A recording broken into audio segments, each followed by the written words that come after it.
Hey, everybody. Today I am talking about something that I have been doing since the beginning of my business, and that is growing my team. It's something that I love doing because I'm the queen of delegation. I have a very busy personal life, and I've learned that the only way I can continue having a personal life and running a successful business is if I release the reins and let other people pick up some of the slack. So I outsource things that don't serve me or little tasks that I can't do easily or I don't enjoy doing. And I stick to the money generating activities in my business that must come from me. What happens is years later, here we are, and at the time of this recording, I have 23 people on my team. So I'm going to be talking to you today about growing your team. So stick around. You're listening to Marketing Tips with Meliss podcast.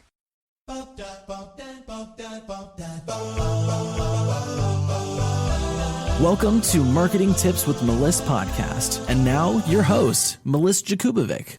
All right, let's get into it. Growing your team. I know sometimes this is a really big dream for a lot of people. I can't wait till I have a team. Right now, I'm a one-woman show, or I have so much on my plate and I can't ever seem to get all of it done. I feel like I want all of these things. I want to grow my business. I want to scale. I want to do everything I can imagine, and I just feel stuck, like I'm stunted in my growth. I can't do it all, especially if I have a 9 to 5, or if I'm taking care of a parent, or if I have little kids in my house. Have you been there? Does that sound like you? Because that totally sounded like me back when I started my business. And I knew from the beginning that my first goal, that milestone that I really wanted to reach, was to get my first VA. I put it on my vision board. I thought about it all the time, and it seemed like something that was just so far distant into the future, because how was I going to afford to pay someone else to do anything if I myself wasn't making enough money? And I think a lot of times that is a misconception. People wait until they've reached thousands and thousands of dollars in their business, or they wait until, some amazing milestone happens that could take a really long time before they bring in any help. And I want you to shift the mindset around that a little bit and recognize that when you bring in the help, even maybe a little bit before you think you need it, you are now relieved of all these other tasks that are holding you back, which allows you to grow much faster and reach the next milestone and the next milestone and the next milestone. So when I finally took the leap and I hired my first VA, I was ecstatic. And it wasn't very soon after that I hired the next one and the next one and the next one. And basically, I am constantly hiring. I hire people on my team who are part-time. I hire people on my team who are full-time. And when I have a quick little task that I need to get done, I will hop into a Facebook group and I'll hire someone on a task-by-task basis. Now, I don't refer to those people as on my team, but for the purpose of this conversation, just understanding that outsourcing gets things done much more quickly and efficiently in your business, and it can really help you grow. So for example, if I recorded something a long time ago, a video or something, and I want to repurpose it and turn it into a different style of a video, or maybe a slideshow, or maybe a blog or an article or something like that, I want someone to transcribe that for me. Now, if I sit there and I transcribe a 1 hour long video, it's going to take me forever. And that time I could be doing so many other things, coaching my clients, coming up with different content ideas, anything. So I outsource that to someone who will get it done by the end of the day.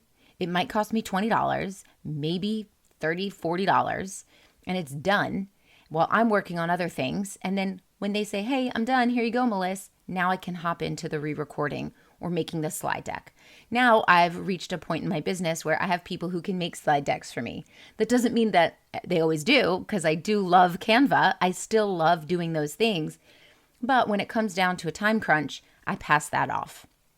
Any little task that is not a great use of my time gets passed off.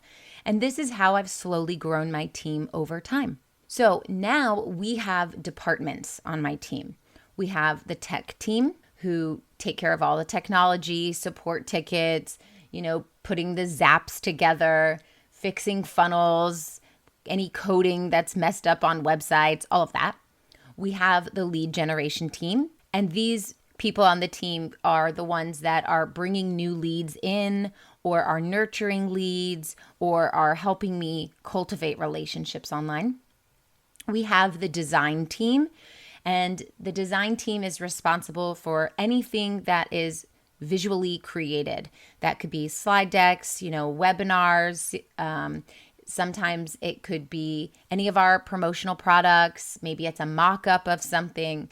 We have design for sometimes workbooks, things like that. Again, I do a lot of those on my own. And if you've been following my brand for a really long time, you can tell when I've done it or when my design team has done it. It's a very obvious difference. I have the content department, which consists of people who are creating content. Now, I create my own content as far as, I'm recording this podcast or I'm going live by myself. No one's going live for me. But the content team pulls that information out and helps me repurpose it.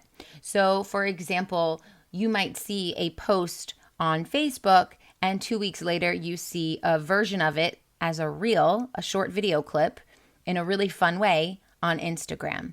Well, I recorded that reel because obviously it's my face, but my content team pulled the information and said, make a reel on this, point to the screen, do this thing.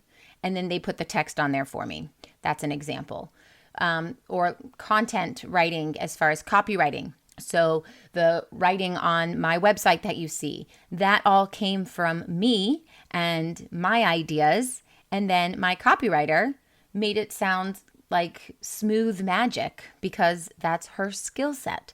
So instead of me struggling with copywriting, the copywriter on my team takes my mind, my ideas, my feelings, my beliefs, and puts them into words that sound exactly how I want them to sound. And that's why I outsource. We also have the operations team. So this includes our lawyer for all of our contracts. This includes our CPA and our spreadsheets and all of that stuff. This includes project management. This includes day-to-day operations and things like that. So we have 5 main departments. And then, like I said, I'll outsource little projects here and there to different people if my team is overwhelmed or if my team is working deeply in a project and I don't want them to shift their focus to something else, but I need something done immediately. So I will just outsource it. And I do have a library of people that I use again and again. I just don't consider them my team because they're not in our day-to-day team operations. Although I will always go back to those same exact people. And sometimes I find new people as well because I love hiring new people. Now, when it comes to hiring for my team, there is another podcast episode that I've done. So you can just search that on the website, marketingtipswithmeliss.com, and just search the word hiring or something like that. And it'll pull up any podcast episodes that have to do with that. So I don't want to go deep into that now. But what I do want to say is that when I hire for my team, I love hiring newer virtual assistants because not only can I mold them into the way I want my team to work and the process that I use for each person, but they're also very eager to learn. And also the rate is much less than if you were to hire someone who's been a virtual assistant for 10 years. And so if you're first starting out, I want you to think outside of the box. There are many ways to get lots of help. And, then people can grow with your team and they'll stay longer.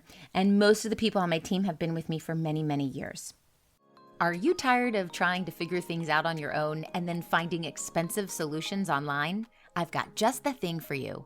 Check out all my business building and mindset kits. They're jam-packed with value. Starting at just $7, they'll help you take the actionable steps you need to get your business moving in the right direction. Visit learn.abundantstrategy.com to see the ever-growing collection of kits. Happy learning! So let's talk about turnover because sometimes people will not be on the team for many, many years. Turnover happens. There are people that leave, they either realized it wasn't a good fit, or they just weren't happy, or they didn't like the tasks that they were doing, or they moved on to other things. I had some people on my team who were with me for many years, and we got along great and they did excellent work. But then they grew their business in a different direction and they didn't want to be a virtual assistant anymore. And they didn't want to be on anyone else's team. They wanted to be the CEO of their own business and build their own team. And you know what? That happens. And as it may suck for you as the CEO who now has to find someone else, it's also very exciting and it's nice to celebrate other people's success. So just know that turnover will happen. And because turnover will happen often, or maybe not as often as another person, but turnover does happen, you want to be prepared for it. And so you want to make sure that you have systems in place and you have training in place. So again, I did mention this in that other podcast episode, but you want to have training ready to go before you hire the person on your team. So what that really looks like is you recording the screen. I like to use Loom. And while you're recording the screen, you are talking through what you are doing, step by step narrating your actions. And now you have a recording of what it is you do on a day-to-day that you're about to pass off to somebody else. And then when you hire someone, you can say, here's all the training, watch all these videos, let me know if you have any questions. It's really helpful because instead of hiring someone and then putting them on hold because they don't know what to do, and now you have to stop your work to now go create training videos for them, it's already ready to go. And then when there is turnover, which is inevitable, you don't have to go create new training. You would say to the new person, hey, watch these videos. This is what you do. Now, when someone is leaving my team, I have them update the videos because over time, especially if they've been with me for several years, some of our processes have changed. And so I have them update the videos, maybe add in a few little videos so that the next person that comes on has the most up-to-date training. So you need to have a system in place for how you operate with your team. As you grow, as you become the CEO, more and more sitting in that position, you're not going to have your hands in every single detail of everything. That's just the reality of growing. And maybe you don't want to grow to 23 people. Maybe you'll be fine with just 2 or 3 people under you, and that is totally fine too. There's no right or wrong here. But either way, with a team of 4 or a team of 40, you still need to have systems in place so that people know what are their day-to-day tasks, what do you expect of them. So you want to come up with those KPIs. Those are the key performance indicators that say, I want you to do this by this date, or by the end of the week, you should have done this every single week. What are those things? And then have systems in place. Maybe it's a checklist that you want them to do that they go through every day. Maybe it's some spreadsheets where they need to track their data and their numbers. I've done this and this and this. Whatever it is, you need to have a system in place so that they can visually be aware of what is expected of them. And you can pop in and say, oh, let me look at the spreadsheet. It doesn't look like you're really doing what you're supposed to be doing. Or let me look at this. Oh, wow, you have exceeded expectations. So you want to have training to get them started, and you want to have systems in place so that they can continuously feel successful. And you want to have KPIs, your key performance indicators, so that everyone's on the same page with the same expectations. Also, when it comes to building a team, you want to pay close attention to your company culture. The culture of your company is so important. You want to be able to show up to work and enjoy it. You built your business to be something that you love and you enjoy and you can't wait to be a part of. So think about growing your team as handpicking your coworkers, so that you feel at home and you really love your team. I love my team, and I tell my team this all the time. I absolutely love them. I try to make everyone on my team feel like they're the only one on my team, like I have really good, deep relationships with them, and I want everyone to feel special and heard and important. And honestly, some of the people on my team have a skill set that I don't have. For example, my tech team. I did all of my own tech for the first 5 years of my business. And I learned so much from that. I could set up my own Zapier. I can build my own funnels on ClickFunnels. I can connect my email automations to everything. I can change the DNS settings inside of my website. I could do all of that. But I'll tell you what, I hate doing it. I'll tell you what else, it can take me 12 hours. So 12 hours of my precious time plus the frustration and stress. Will I get it done? Yes. Will it work? Yes. But I could spend that 12 hours doing something I absolutely love that's actually bringing money into my business, while my tech team can do it in, I'm not kidding you, 30 minutes or less. So something that took me 12 hours, my team can do in 30 minutes. Now I'm paying someone 30 minutes worth of their time to fix something that would knock out a whole day, if not more, for me. You see the interest here in getting people with a skill set that is stronger than yours. So knowing that their skill set is stronger than mine, I now ask them questions and I want their opinion. So I don't make all the decisions. I make all the final decisions, but I allow everyone on my team to give me their input because that's their strength, not mine. So the other day, I was wondering about this complicated thing we have to do with one of our funnels. I won't get into it, but it's complicated, and there are so many different ways to do it. So instead of me saying, we're doing it this way, I spoke to my tech team and I said, all right, this is the problem. This is what I want as the solution. What's the best way to get this done? And we had a conversation about it. And so now the people on my team feel valued because I truly do need them. I ask them questions. They are making an impact in my business with their input. So I want my company culture to feel that everyone has a say here. It's not just Meliss as the dictator. I'm the final decision maker because it's my business, but I want everybody's input. And the company culture is that everyone can communicate with anyone else. One person can help another. Another part of my company culture is there is no such thing as a stupid question. And I really encourage everyone to ask as many questions as they have. I rather people ask me millions and millions of questions than don't ask questions and just assume or feel stressed out and maybe make the wrong decisions. So there's an openness and a flexibility and there's patience with inside my company culture. And I love that. Now, the internal culture of your team will translate to the external culture of your brand.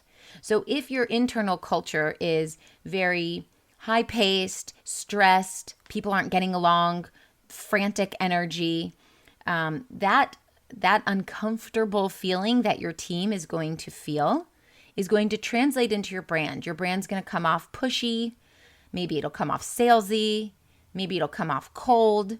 So be very, very aware of your company culture internally, because if it's a very loving space and people love working with you and they want to stay on your team for years, and I get applications every day. We want to work for you. We've heard about you. We want to, do you have any job openings? I get those types of emails all the time. And that's because our company culture is so beautiful. And that translates externally to the way that we help and support our clients. And the last thing I want to say about growing your team is the unfortunate reality that you will have to let people go. And it may be really hard. And sometimes you're going to have to let people go that you don't really want to let go, because if your company culture is strong, you have built really beautiful relationships with your people. So at the beginning of 2022, I had to let 4 people go. Some of these people had been with me for years and years, and I felt very close to them, like super, super close friends. And it was really hard and it was really sad. And I did shed some tears. I did cry about it. But as the CEO, it is a skill set that you will eventually have to learn. And the more you do it, the easier it will get. So if things aren't fitting, maybe it's not fitting for a financial reason. Maybe it's not fitting for an emotional reason. Maybe it's not fitting because they're not actually pulling their weight anymore. Whatever the reason is that you may have to let someone go, maybe the direction of your business has changed a little bit, so that position is no longer needed. Whatever the reason is, there's different reasons why people are going to have to be let go, but it's still something that you're going to have to do. So the best way to handle it is with professionalism, and just to remember not to take things personally, no matter the reaction that you get, and just to hold your ground. You are the CEO, and just like you get to hire people, you also get to fire people. And sometimes you let people go that were not a good fit and they didn't do a good job and you weren't close with them. And those will be much easier than letting people go that you truly, truly love. But it is the reality of being a CEO, and it is a skill set that you will eventually have to learn. So all of this is how I grow my team and keep it growing. And I hope this helps, and I'll talk to you soon. Thanks for listening to the Marketing Tips with Meliss podcast at www.marketingtipswithmeliss.com. Oh, wait, before you go, I've got a special invitation for you, so listen up. Join thousands of spiritual women, entrepreneurs, coaches, healers, and business owners in a cozy community to learn effective and aligned strategies to grow and scale your business through organic marketing and so much more. I'm inviting you to join my free community called the Spiritual Women Entrepreneurs to lift one another up in business, spirituality, finances, and emotional support. Visit spiritualwomenentrepreneurs.com. See you on the inside.